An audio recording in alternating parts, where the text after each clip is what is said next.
Okay, here we go. To be very clear, this is fun.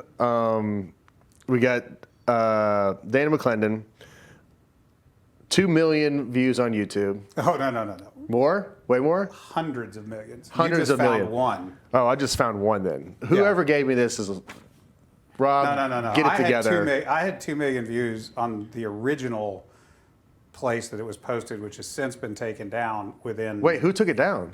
YouTube. Why? Because? Because. Well, no. So the original channel that it was posted on is owned by a good friend of mine, James Yeager. Okay. And they demonetized and took him down for reasons unrelated to my video. But So we're going to get canceled after this. Got it. we're going to try. Okay. To be clear, for everyone, so you did the Hot Crazy Matrix. I did. A graph. What year was this? 2014. It was almost exactly 8 years ago. Really? In fact, today might actually be the exact 8th anniversary. Of the No day it kidding. went up. Yeah. I had a buddy in town a couple weeks ago, and they were talking about it, and I was like, "What the hell are you guys talking about?" How could you never have seen I it? have no idea. Well, there's 3 of you on the planet, 2 now. So they did it, or they showed it to me, and I was like, "This is the funniest thing I've ever seen in my entire life." that happens. And one of the guys that works in the office, he goes, "I think he lives in Williamson County," and I was like, "There's not a chance." That's the funny thing about it is that I've met people literally all over the country. Yeah. And when you accidentally make a viral video, which of course is the only way you can make a viral video, Yes. people think that you live in a village with all the other people that make viral videos. Yes. Right? Like either we all know each other or you don't really live in a real place. Yeah. You live in an imaginary place. Sure. And so that experience is common. So are you from Tennessee? Mostly. I grew up on I-40, but most of my Okay. life's been in Nashville. I went to Innsworth when I was a kid. Oh, did you? Yeah, and then we moved away, and then we moved back. Went to Vandy, Law school at Vandy. law school at Vandy. Yep. And divorce attorney. I do trials and appeals. I'm a mercenary. So divorce work, custody. I might need you. Criminal, talk off air. Criminal defense.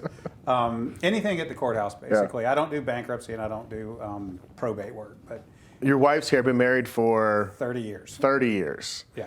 She's the original unicorn. When did you come up with this? It's hard to say. It literally was organically done because I had a guy come into my office one time and he was hiring me for the 3rd time for some other, little petty crime. Yep. And I looked at him and I said, "Do you know why you keep having to pay me?" And he was like, "I guess I'm just unlucky." And I said, No. It's nothing to do What with do luck. each of these incidents have in common? He was like, and I was like, "You get hemmed up with some woman that's, that you're not compatible with, and then you go to jail." And he was like, "Huh?" It was like, blew his mind. Sure. And I just started sketching it for him in a way that might make sense, and then it evolved. Yeah. And then I just started showing people for kicks, and little by little it came together into a full bit. Sure. And there's a couple of pieces of it that literally I'd show it to someone and they'd be like, "And this," and they'd like immediately get it and add something to it. And I was like, "Yeah, that's." Has it evolved since 14 a little bit, or no? Pretty much the same. No, right. It's Yeah. it's the same now. Do you have kids? We have 2. I have 2 that I know of. So. Sure. Right. Yeah, our sons are 27 tomorrow. Oh, wow. And 23. Have they seen it, obviously? Oh, yeah. They actually saw it before my wife. Oh, really? She didn't know about it before it went viral. Okay. She didn't know about the video. She didn't know about the bit. Nothing. It just never came up. Yeah. I mean. What did she think about it when it happened? So, when it started going viral, imagine that I'm an elected official. Yeah. I was elected 6 times in Franklin. I'm a trial lawyer. I've also coached Little League for many years. Oh, yeah. So our life sort of depends upon me being not a pariah. Sure. And so we were sitting around. I think it was about August, right before my older son went to college as a freshman. And the boys knew it was a thing, and then they both know about the video, but it just never came up. I wasn't hiding it from her. It just, and then my older son Calvin said, "Hey, how's the video doing, Dad?" And my wife is in the kitchen and she says, video? Yeah. What video? And so I said, well, and I took my laptop in the kitchen and I put it on the counter. And about 30 seconds in, she looks at me and she goes, you have to take this down. She could see the pitchforks and torches coming. Right? And there had been some of that initially. There was some kickback when it went up. And then, so she watches the whole thing and, you know, I can see her. I'm just standing there like this, and she looks at me and she says, you are an idiot. And I said, okay. And then she goes, but I'm a unicorn. And I was like, yes, that's exactly the whole point right there. That's it. So she's been a good sport. Well, that's good. Has any like have women come up to you ever and be like, hey, like this is way off. Starting at a 4 is disrespectful. Oh, sure. There have been a few professional grievances and people who literally make their money being, you know, arch feminists or grievance, you know, purveyors or whatever. And, you know, but I mean, when I tell you that it's been seen 300, 400, 500 million times, I quit counting when I found myself 300 million times. And that's not even counting Facebook where you can't count. That's not counting private. Who knows? It became explosively hyper viral very quickly. I mean, Brendan, you believe? I mean, 500 million times. You've never seen it either, right? If you want to, he's never seen it either. If you want to know that I'm right about this, I mean, I believe you. Here's what we can do. We can go to any bar you want tomorrow night. And we'll just walk around, and I'll just show them a screenshot, and they'll be like, "Oh yeah." And then I won't be able to convince them that it's me. How have we never seen this before? Well, you were kind of busy for a while, I guess. I mean, still, I mean, 500 million times. You think I would have stumbled across it at some point? Here we are. Everyone else in the office. But you did. But I did. And then when they said you're in Williamson County, I was like, bullshit. If he's in here, we got to get him in. Oh yeah. When it first went viral, I was invited on and went on Fox and Friends with Tucker Carlson. Oh, what did Tucker say? He liked it, but he had a female co-host that kept trying to like checkmate me, and I just won't be like, you know. I mean, it's all fun. I mean, it's not like you. Yeah. But I mean. Right. Let's keep in mind.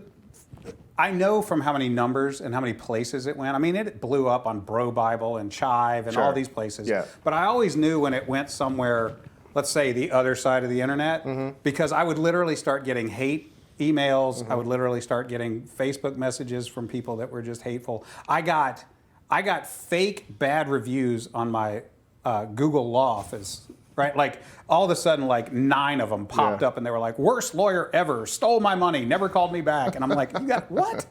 And it was obvious that it had gone somewhere, and they had decided amongst their little cadre. Did business get better after it? Or did I've never noticed because I only had one guy come in that, like, a lot of people know when they arrive, so it's fine. Yeah.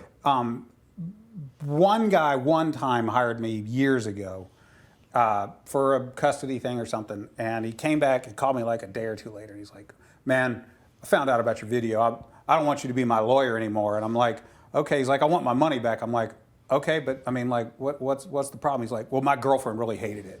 I'm like, "Oh, so you're here to get her money back because she didn't like it. Good luck with that, bro."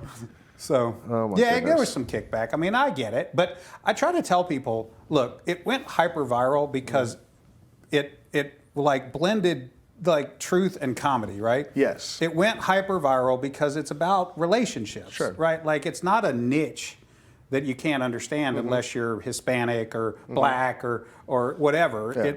Everyone's been in a relationship, right? If you're a grown up. Yeah. And then I try to tell people too, like, imagine if you were watching Saturday Night Live and they came back from commercial and rolled this. What would your mindset be to receive it? Yeah. I think for a lot of people that it hit wrong. The content, the content could have been problematic to them. That's fine. But I think a lot of people were taken aback or maybe put off because I did it so deadpan.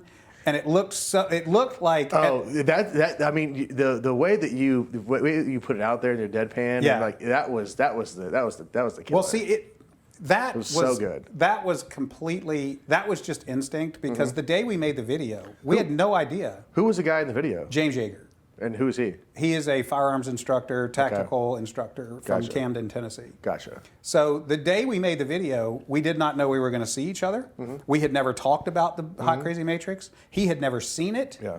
Nothing. How'd it come about? Well, so I was in court down in Camden on a client's case, and I dropped by to see my friend after I got out of court like I always do.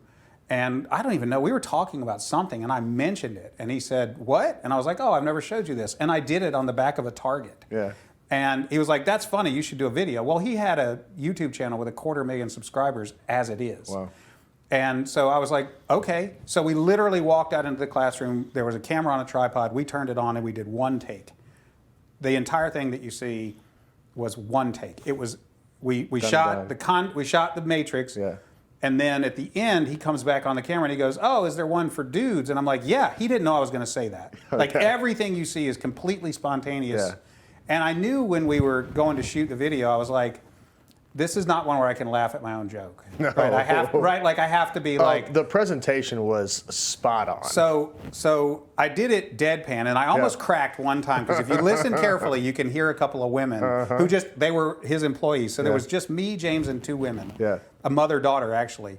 And they'd never seen it. Yeah. So they start snickering, trying to be quiet, and I almost cracked at that point. But I knew that, like, this has got to be delivered completely deadpan. So when this went viral, I got calls from movie studios, and they flew me out. I met with, people who make movies like that. Yeah. Movies like real, not people trying to make something happen that couldn't. These were people that I was in the office of the president of Warner Brothers Studio. Wow. And so I was talking to these people, and one of them looked at me and said, that character, perfect. How did you come up with that? And I'm like, stick around.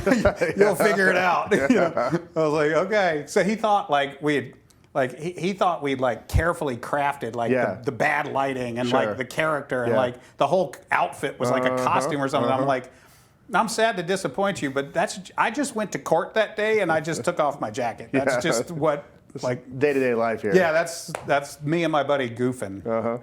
And I thought maybe 10,000 people from the channel would see it, have a laugh, move on. Nope. So hundreds and hundreds of millions of people. Possibly a billion people have seen it. I'm telling you, when it blew up, I would go home and I would get my laptop out and I would go find myself again. I'd just Google myself. And one night, years ago, I went through and I found 20 million, 15 million, 12 million, 12 million, 10 million. And I stopped when I got down to places it was at 2 million. Because I was just like, there's countless of those. And I got to 300 million, and that was years ago. And it's somehow or another, it circulates periodically again. Now we're half a generation from the time it, Yeah, because I think the one that I saw was on YouTube or something. They showed me, and it was like 2020 or something. Yeah. And but they were saying hey, this is really old, and I was like, well, okay, this is the first time I've seen it. Yeah. So people are like, why didn't you do copyright and all? I was like, man, I didn't have the time for that. No. And what am I going to do? Hire a bunch of lawyers and start shutting it down? I was like, I just prefer to look at it like my gift to humanity. God bless you all. Here's the cure to cancer. I wouldn't hold that back either. Has your wife got any kickback from it? I don't think so. Any of her friends or anything? No. Look, the truth is that I've been the class clown my whole life. Yes. So if you know me in real life, you are not surprised that this happened, right? You're just like, that's just like judges. They're just like, that's Dana, But they know when I walk in the courtroom, it's like I'm a real professional, right? It's not that I'm. Yeah, you I have a job. I do my absolutely. job, but this was. Hey, Brandon, yell at Meredith. I want to see if she's heard of this thing. We got to find somebody else. Is she a redhead? She's not a redhead, but if she's heard of it and I haven't, there's something wrong with me. Things seriously. Once a week, something happens. Like your guy calls me and says, "Can you come on?" Yeah. Once a week, I meet someone who's seen it, and they're, and I was I was getting my hair cut one day. Yeah. And of course, all the girls in there know the video because I poke fun at them. So they all know, right? So the girl that cuts my hair is literally redheaded.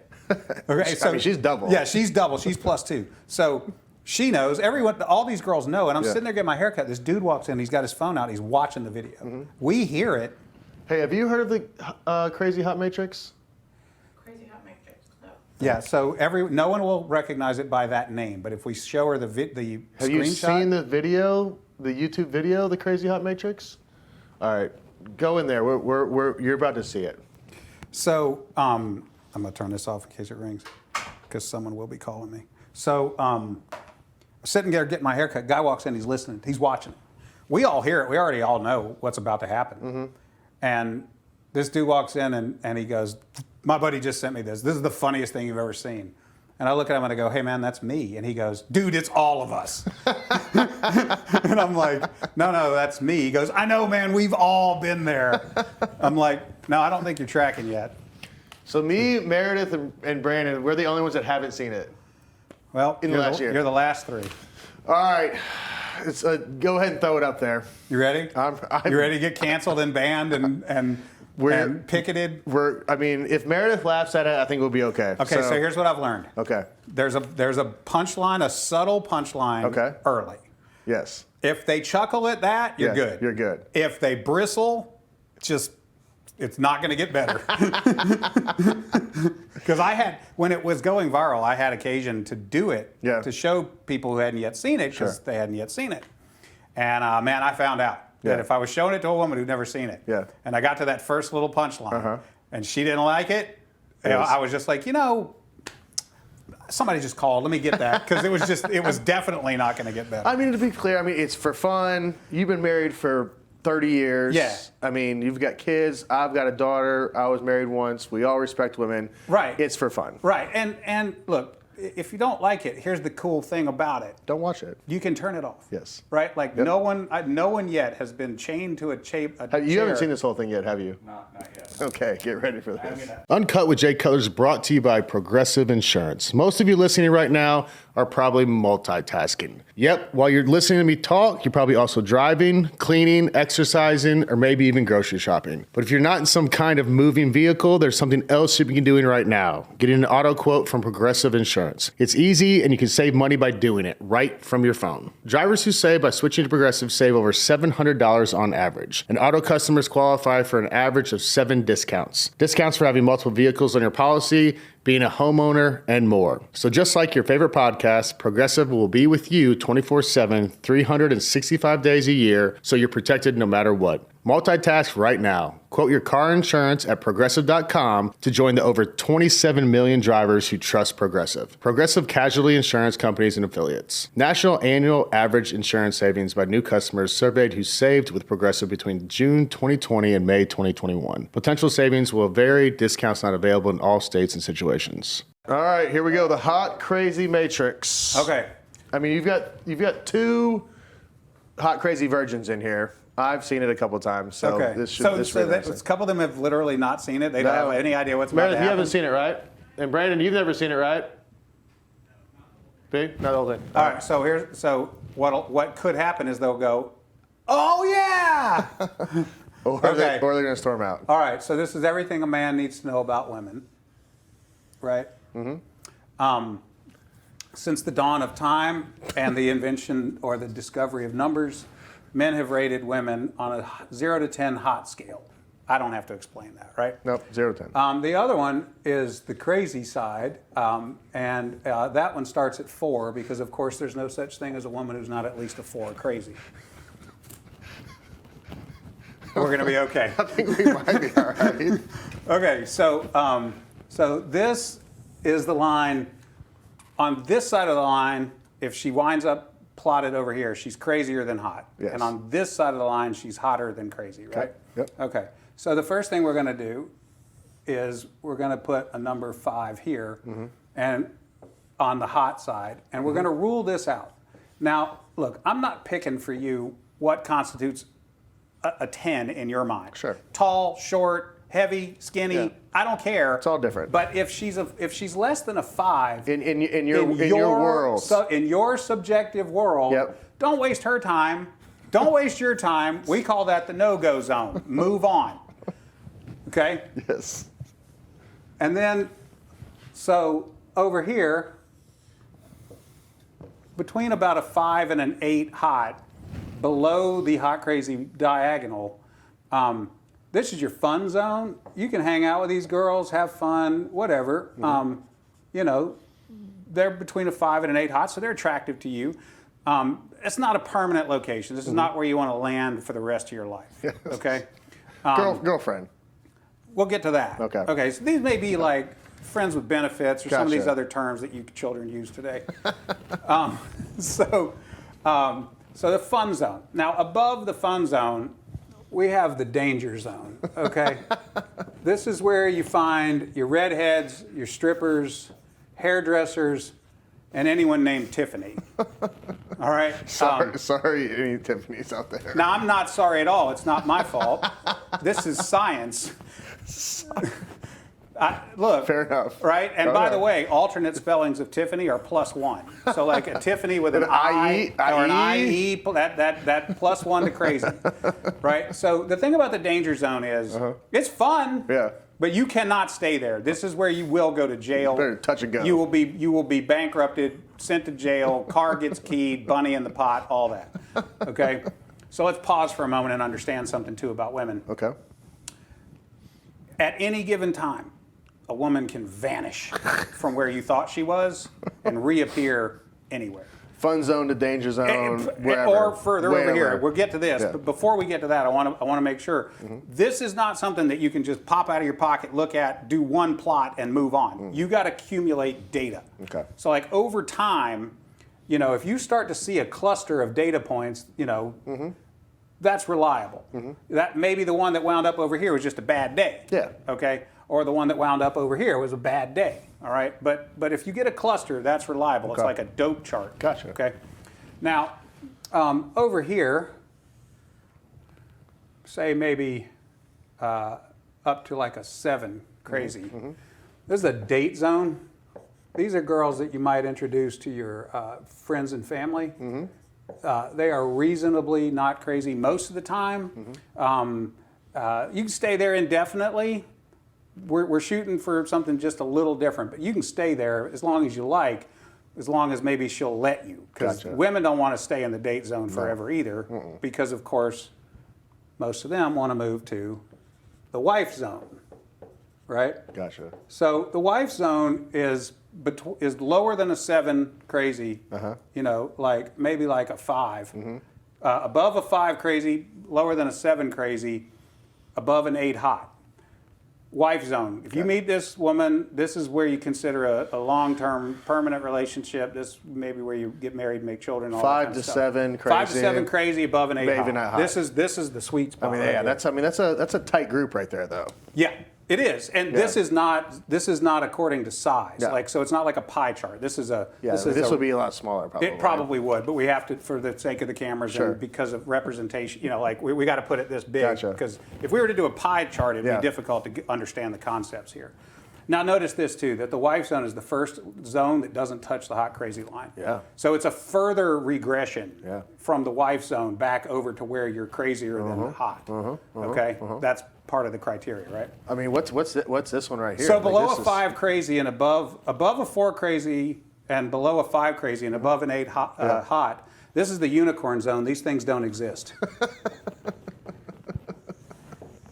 If you find a unicorn, we want you to capture that safely. We want to study it and maybe learn how to make more unicorns. So if you're out there and you capture a unicorn, try to make more of them. Gotcha. Okay?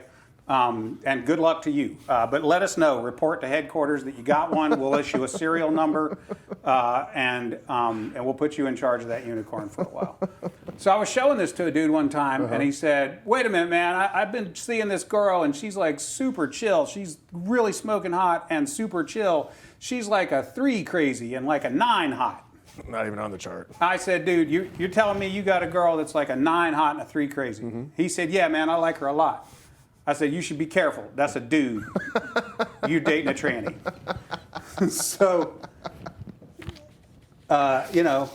if you think you found a 9 or a 10 hot that's not at least a 4 crazy, proceed with caution. That's the universal hot crazy matrix. And I mean, it's and here ends your podcast. And this is our last podcast, Brandon. This is it. Congratulations. we are now finished. We are kicked off the internet. And scene. And we're done here. And I mean, this has withstood the test of time. Yeah, so I tell people that it's been peer reviewed 300 or 400 million times, and there's been no valid rebuttal. No. I consider this settled science. I mean, I can't even argue with that.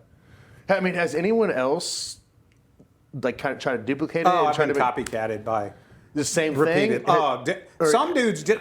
Okay, so you know how you know that you have gone viral when the porn industry rips you off. Oh, wow. So the one cease and desist takedown letter that I did send was to some porn company that was flagrantly. They had a dude dressed like I was, and he would open every video with this, and then they'd segue into some stepdaughter insanity. And so I was like, I'm not okay with. I don't care about porn. Sure. I just didn't want my intellectual property. Yeah. I didn't want my intellectual property being ripped off and then capitalized on that way. I was like, that's a step too far. That makes sense. And there's actually there's obviously millions of videos out there, but there's this one which just has this, but there also is another one that's longer that has the female male version. Yeah. Of it. So you want me to? You want to throw that one up there? Yeah. I can erase this one and so. Brandon, you haven't seen this yet either, have you? This might be funnier than the other one. So for women. For women. Yeah. So for women. Because there's going to be a lot of women that watch this. So. Yeah. So women are different. Yes. Okay. So what you got with women is you got money, fame,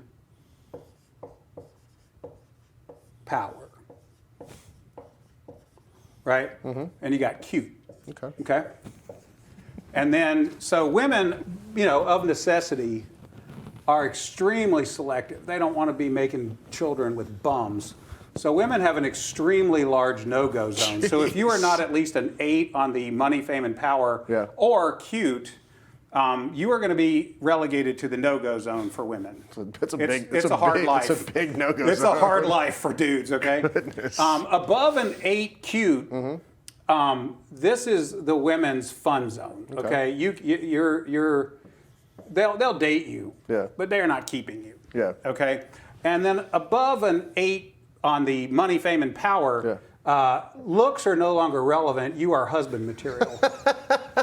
So if you are extremely rich, extremely powerful, or extremely famous, or some combination of that, it doesn't matter what you look like. Makes no difference. You're a husband.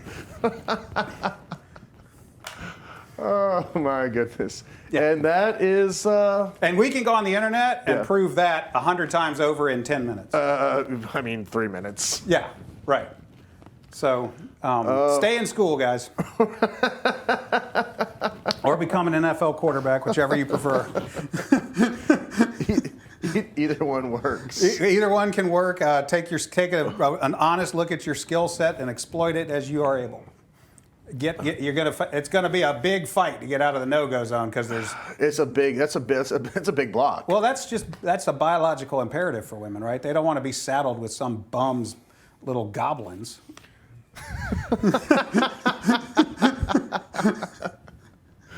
Oh my goodness! You didn't know it was going to be like this, did you? Oh, I knew exactly how it was going to be. I knew exactly how it was going to be.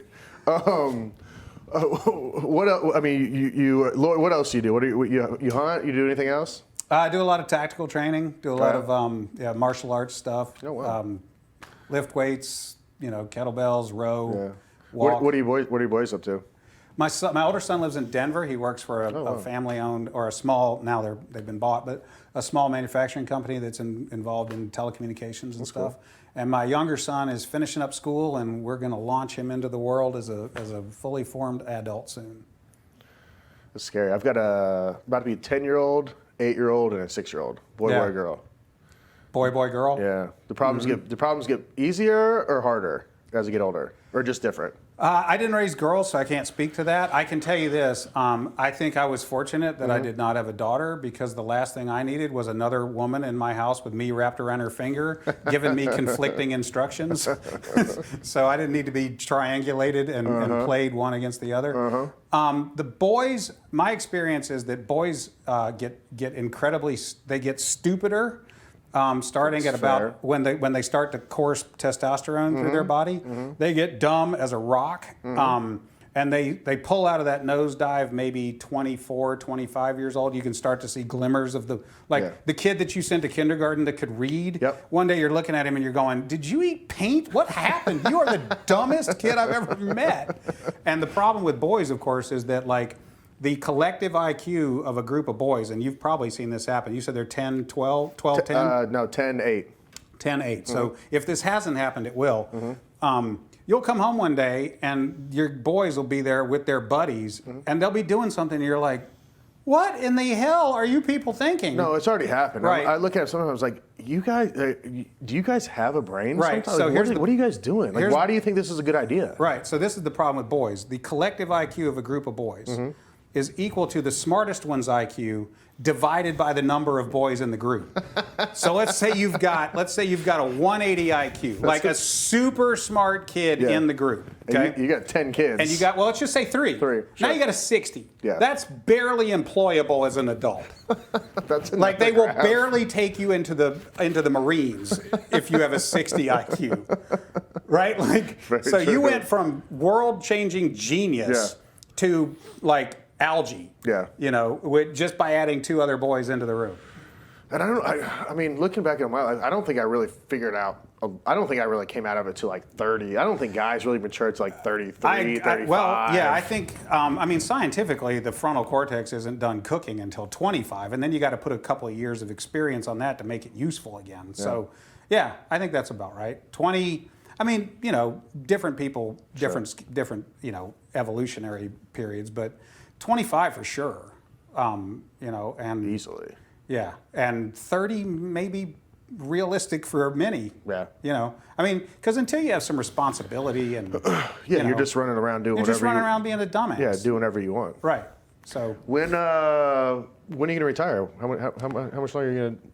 I don't know. I'm not the kind of person that can just go play golf 3 days a week.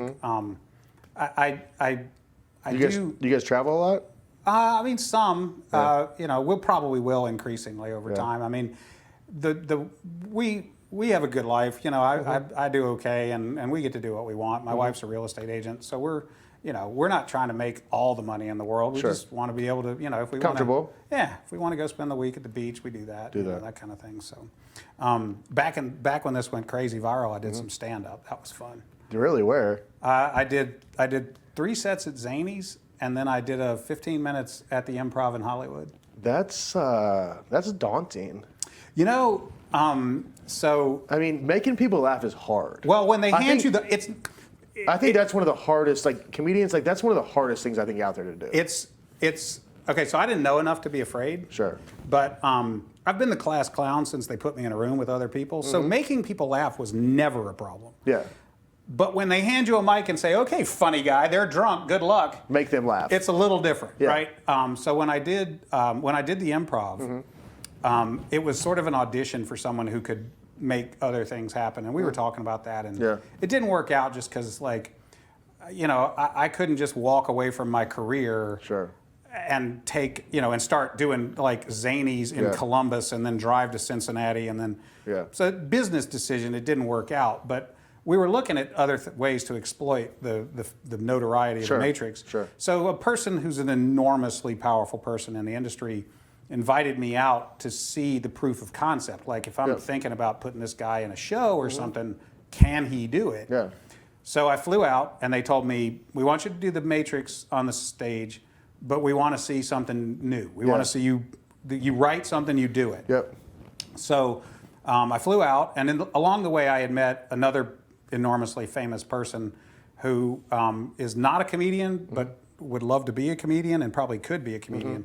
So anyway, so I fly out, I go up on the Improv, stage, and I do 15 minutes and I kill it. But I did my original material first, and people were laughing and having a good time, and it was going really, really well. And then I turned around and I grabbed a whiteboard and I said, I got one more thing, and then I'm going to get out of here.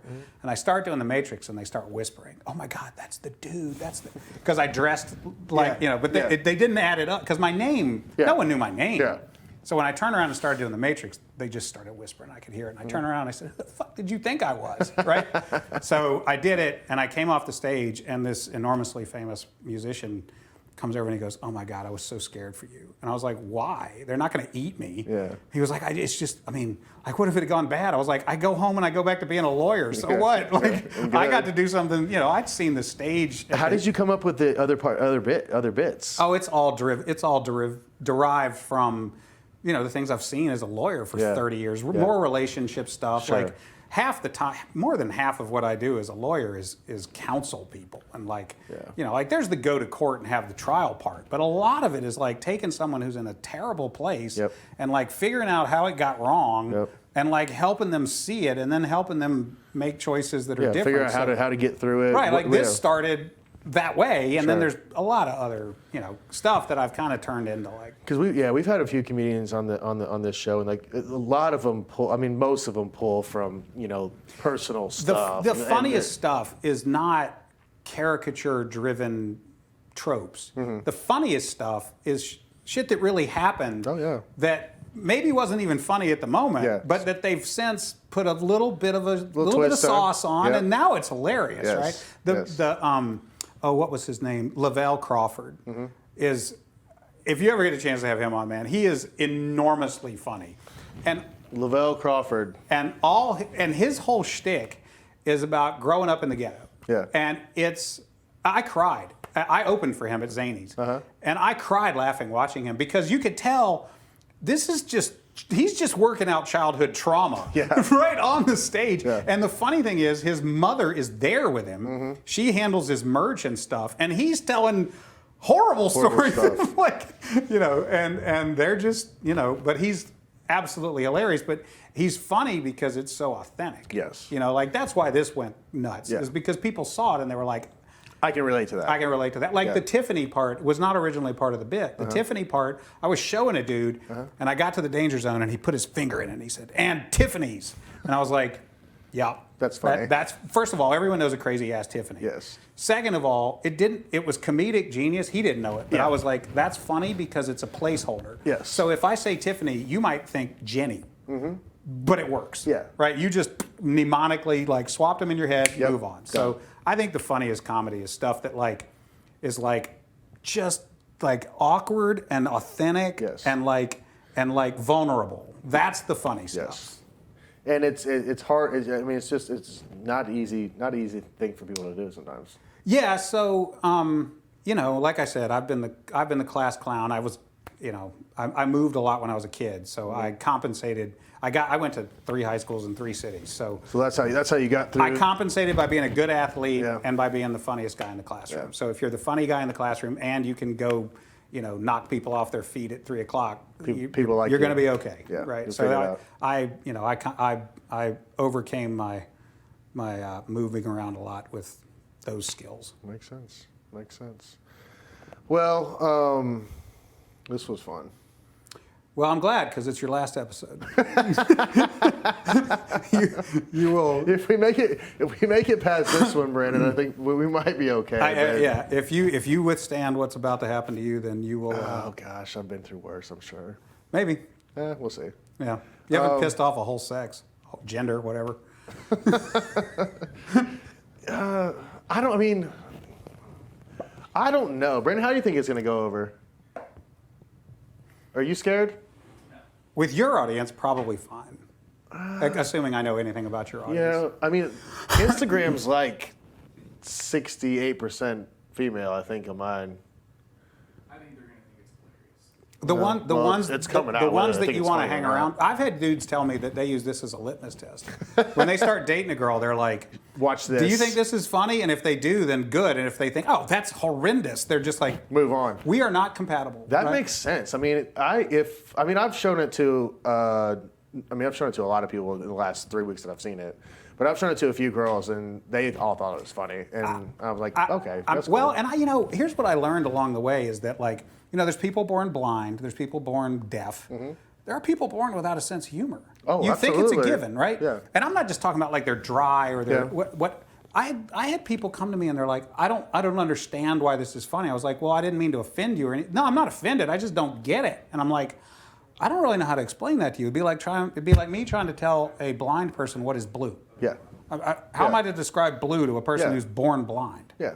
I don't know how to tell you why this is funny to 95% of the people that see it. Because it's funny. Well, it's right. It's Yeah. like it's blue. I don't Yeah, like. it's just blue. That color is blue. Right. We all agreed that that's the sound we make to describe that is blue. Yes. I don't know how to tell you, like, so.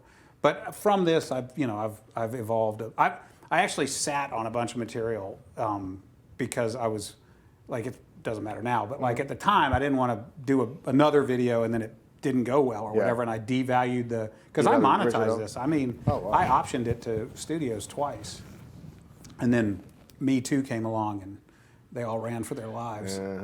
So Me Too killed the movie.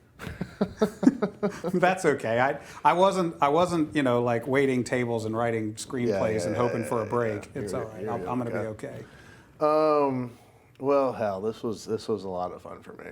Well, I'm glad to.